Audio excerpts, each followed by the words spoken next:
खास जानकारी देने वाले हैं और वीडियो के आखिर में इसके वैज्ञानिक फायदे भी बताएंगे।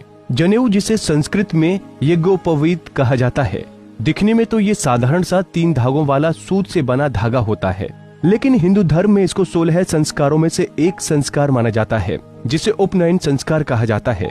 आपको बता दें कि जनेऊ में 3 सूत्र त्रिमूर्ति ब्रह्मा, विष्णु और महेश के प्रतीक, देवशरण, पितृशरण और ऋषिशरण के प्रतीक, सत्व, रज और तम के प्रतीक होते हैं और इसे व्यक्ति बाएं कंधे से ऊपर और दाईं भुजा के नीचे पहनता है। मतलब कि इसे गले में इस तरह डाला जाता है कि वो बाएं कंधे से ऊपर रहे। आपको जानकर हैरानी होगी कि जनेऊ के एक एक तार में 3-3 तार होते हैं, यानी कुल तारों की संख्या 9 होती है। इनमें 1 मुख, 2 नासिक और 2 आंख, 2 कान, मल और मूत्र के 2 मिलाकर कुल 9 होते हैं। इनका मतलब है हम मुख से अच्छा बोलें और खाएं, आंखों से अच्छा देखें और कानों से अच्छा सुने।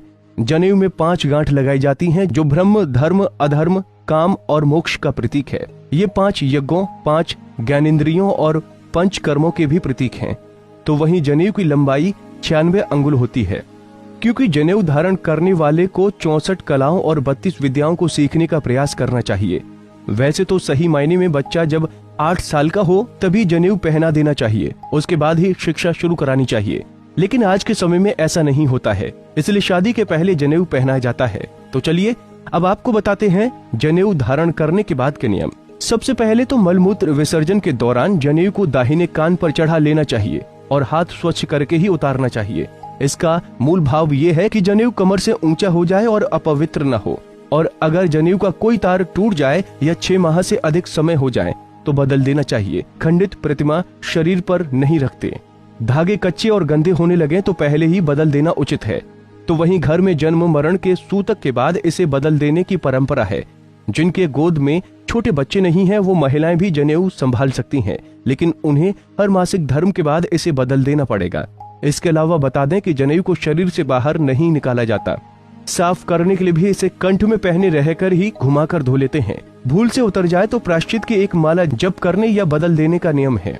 अब ये तो आप समझ ही गए होंगे धार्मिक दृष्टि से जनेऊ कितना फायदेमंद है, लेकिन हम आपको इसके सेहत से जुड़े फायदे भी बताने वाले हैं। जो लोग जनेऊ पहनते हैं और इससे जुड़े नियमों का पालन करते हैं वो मलमूत्र त्याग करते वक्त अपना मुंह बंद रखते हैं।